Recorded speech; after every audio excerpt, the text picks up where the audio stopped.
मैं ज्योतिर्विद डॉक्टर गजेंद्राचार्य, प्रकाशक विशाल ज्योतिष कार्यालय 2037/3 बोध गया मठ, बैजनाथा कमच्छा, वाराणसी से यूट्यूब चैनल के माध्यम से आज अपने सभी सब्सक्राइबर लोग के लिए तथा संपूर्ण देशवासियों के लिए अपनी 25 रचनाओं में यह स्वर्णिम रचना बृहद ज्योतिष रहस्य है, जो कि 5151 पृष्ठों में शुद्ध हिंदी भाषा में 5 खंडों में विभक्त है।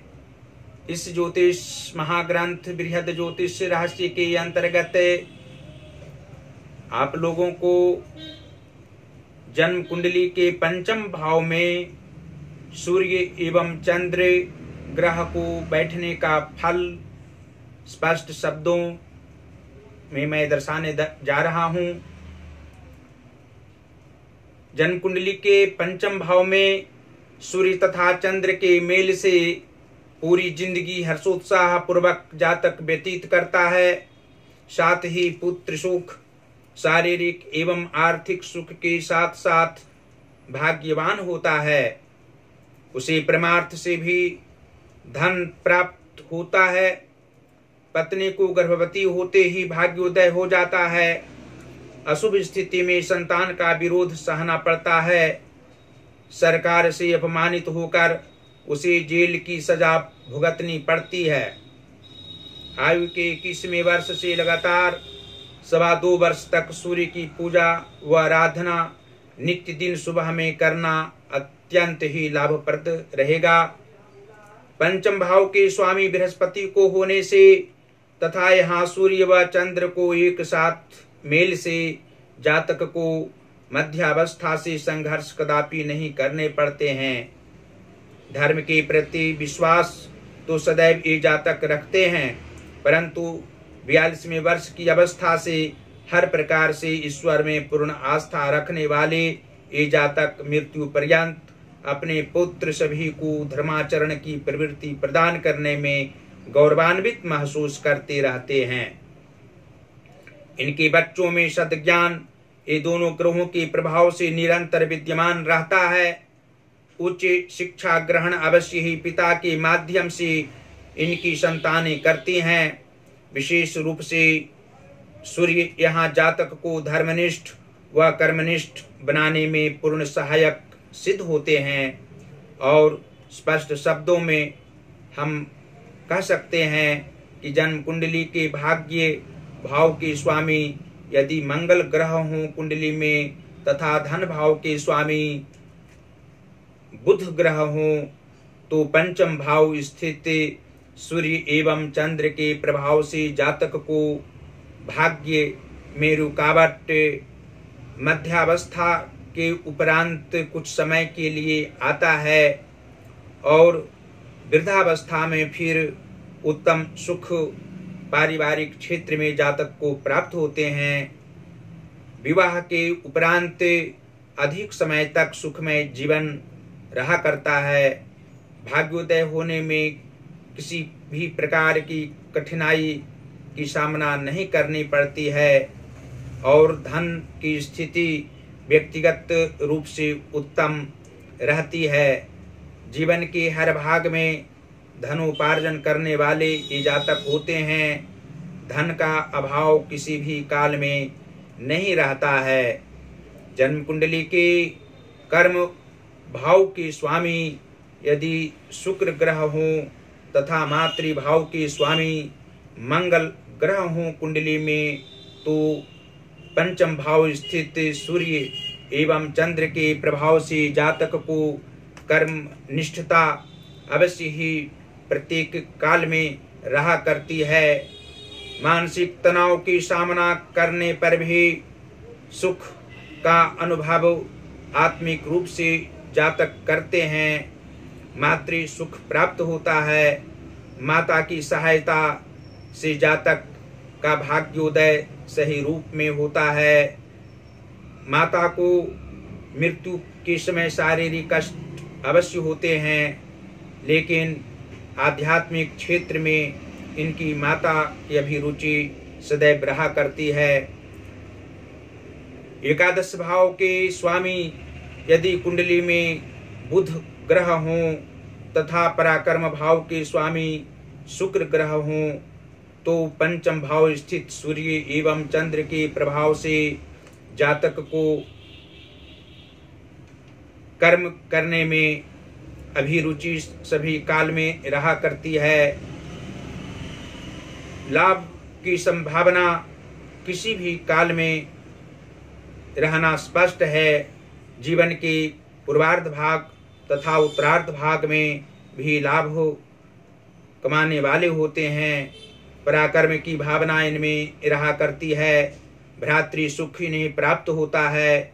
मित्र सुख भी मिलना स्वाभाविक है।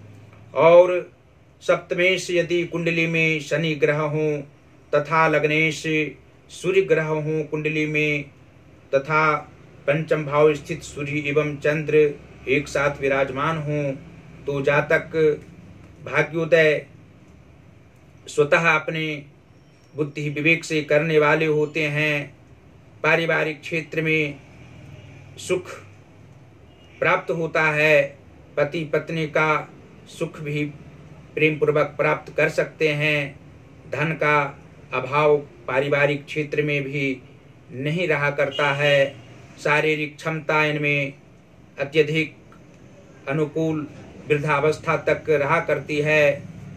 जीवन के पूर्वार्ध भाग में कुछ संघर्ष शारीरिक रूप से करने पड़ते हैं, लेकिन युवावस्था तथा वृद्धावस्था में पारिवारिक शांति और शारीरिक रूप से भी जातक स्वस्थ रहा करते हैं। और अंत में फिर आप लोगों से हम दर्शा सकते हैं कि यदि जन्म कुंडली की 6वें भाव के स्वामी कुंडली में शनि ग्रह हों, 8वें भाव के स्वामी बृहस्पति हों तथा द्वादश भाव के स्वामी चंद्रमा हों तो पंचम भाव स्थित सूर्य एवं चंद्र के प्रभाव से जातक को मित्र से सहायता प्राप्त होती है।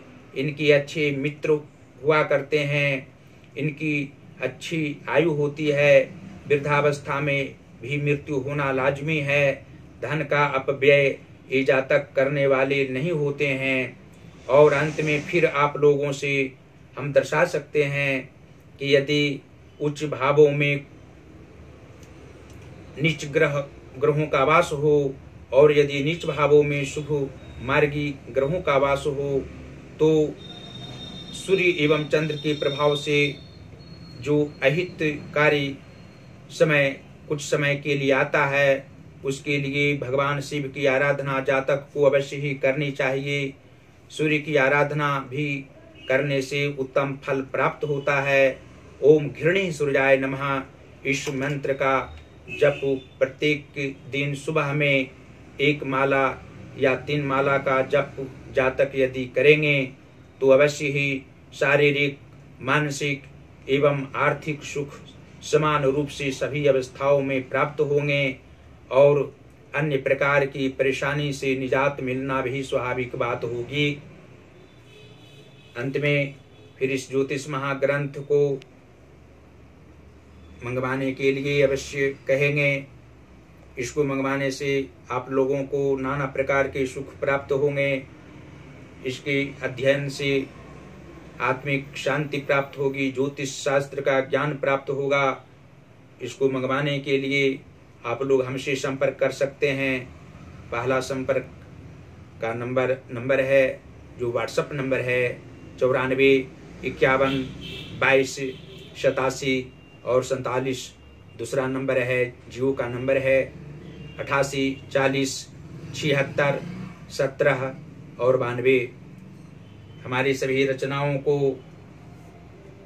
आप लोग गूगल पर भी देख सकते हैं। गूगल पर हमारा वेबसाइट है प्रकाशक विशाल ज्योतिष कार्यालय।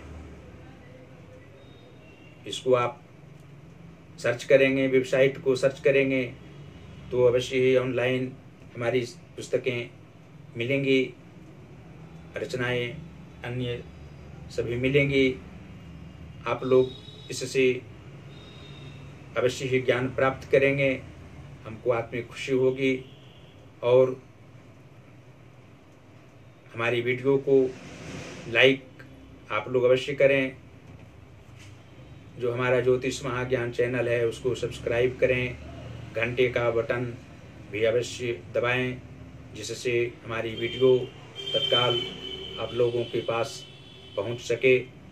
और अंत में फिर भगवान श्री काशी विश्वनाथ जी से हम निवेदन करते रहेंगे कि आप लोग सदैव स्वस्थ रहें, प्रसन्न रहें, परिवार के साथ सुख शांति वैभव पूर्वक सुख पूर्वक रहें। धन्यवाद।